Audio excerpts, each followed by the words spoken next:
Mais d'abord donc l'information de la soirée. Un accident impliquant un funiculaire d'un des quartiers les plus touristiques de Lisbonne a fait au moins 15 morts et des blessés graves. Vous voyez ces images en direct de la capitale portugaise.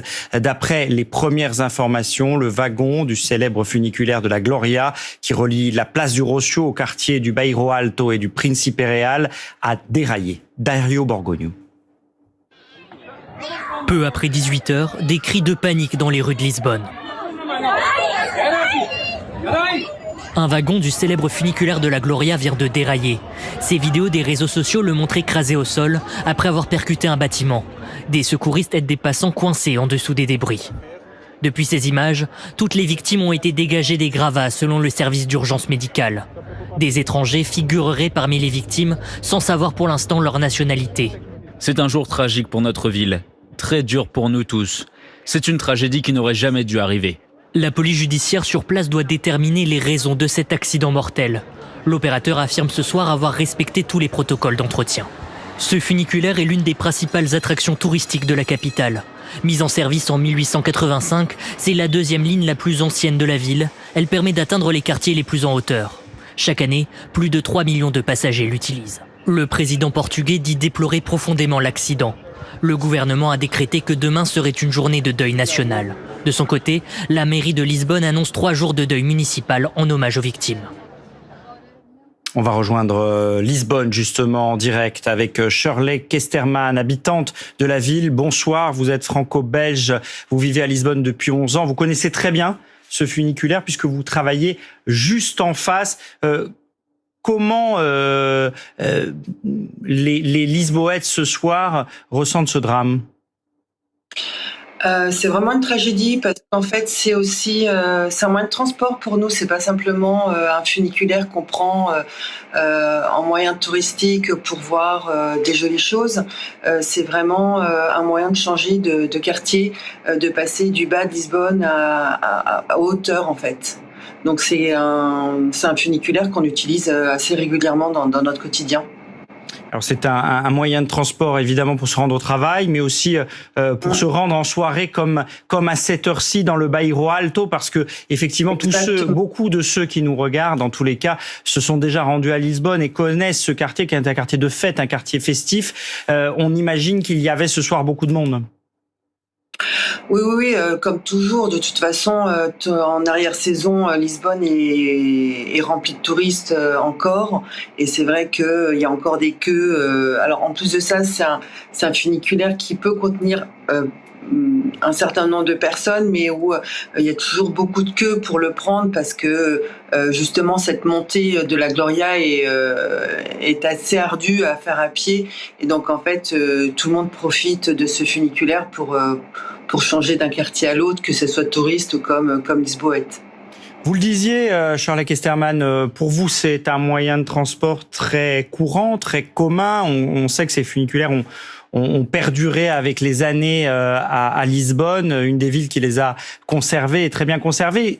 Cependant, est-ce que c'est un moyen qui vous semblait sûr ? Est-ce que ça vous inquiétait quand vous montiez dedans ou pas du tout, jamais ? Écoutez, moi je l'ai pris plusieurs fois, mais dans l'autre sens en fait. Je l'ai jamais pris en descendant, j'ai toujours pris pour monter. Je ne me suis jamais sentie en insécurité, j'ai jamais eu de doute sur le bon fonctionnement et le fait... c'est une surprise totale et incompréhensible en fait cet accident. Je sais qu'il y avait eu un accident auparavant avec le tramway 28 qui avait déjà déraillé il y a quelques années, qui était rentré dans un mur, mais il n'y avait pas eu de blessés, simplement les gens un petit peu secoués. Mais de là à imaginer une catastrophe comme ça, la perte de tant de vie humaine, de touristes comme de Lisboète, non, je suis sous le choc et pour moi c'est incompréhensible en fait. Vous parlez de l'émotion des Lisboètes ce soir, on l'imagine et on la partage. Demain, Shirley, vous allez, j'imagine, reprendre le chemin du travail, être en face à nouveau de ce tramway qui circulait là. Est-ce que, dans quel état d'esprit vous rendrez sur place demain ? Ça va être le cœur lourd parce que c'est vrai que c'est un pays qui nous accueille, nous étrangers, on s'y sent bien. On a ce côté un peu Dolce Vita où c'est vrai que tout est un peu plus léger, on a du soleil et une catastrophe comme ça, on s'y attend pas du tout et ça nous prend de plein fouet et c'est dur. C'est dur parce que c'est le tramway jaune, c'est un des fleurons quand même. C'est une image de Lisbonne, que ce soit l'ascenseur, que ce soit le tram. C'est vraiment c'est l'image que l'on a. On voit tous ces touristes tout le temps en train de prendre des photos du tramway. C'est bien pour ça. Et ça va être dur. Ça va vraiment être très dur et ça va être le cœur lourd parce que on sait qu'il y a beaucoup de pertes humaines. Ont été touchés des hommes, des femmes, des enfants aussi. J'ai pu voir aussi qu'il y avait une femme enceinte qui a été également transportée, pas touchée sérieusement, mais quand même, c'est dur.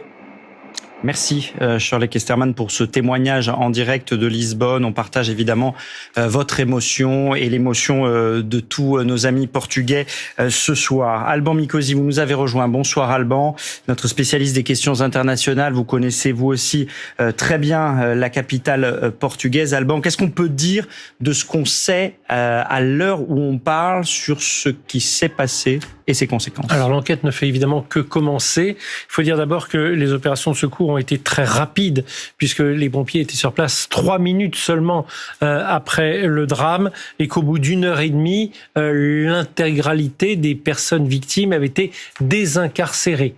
Donc c'est allé très rapidement. C'est maintenant le temps de l'enquête.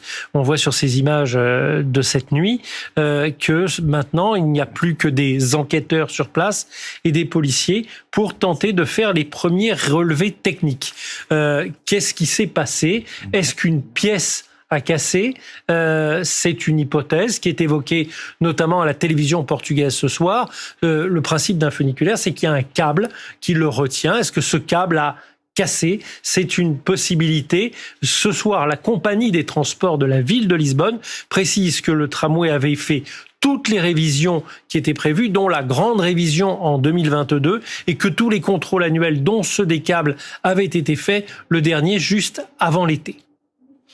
Merci Alban pour toutes ces explications. Si vous voulez, je voudrais juste qu'on regarde une carte ensemble pour bien se rendre compte où ça se passe et peut-être mieux comprendre l'accident. Vous savez, il y a 3 tramways à Lisbonne.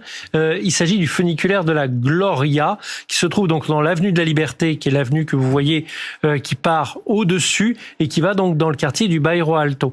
Vous voyez sur le tracé très clairement qu'il n'y a qu'un seul virage. C'est dans ce virage que le tramway s'est écrasé contre un hôtel. Il y a actuellement les dernières recherches pour savoir si au rez-de-chaussée de l'hôtel, il y avait des personnes qui peuvent avoir été touchées. A priori, non. Et on apprend ce soir 2 informations complémentaires. La première, c'est qu'il y a des enfants parmi les blessés qui ont été transportés dans les hôpitaux, qu'il y a des Portugais et des non-Portugais, donc des étrangers, mais qu'à ce stade, l'ambassade de France précise qu'il n'y a pas de victimes françaises, du moins recensées à l'heure où on se parle. Merci beaucoup pour toutes ces informations, Alban, autour voilà ce qu'on pouvait dire autour de ce déraillement du funiculaire à Lisbonne, un funiculaire qu'évidemment nous sommes nombreux à bien connaître et l'émotion est vive aussi ce soir en France. Juste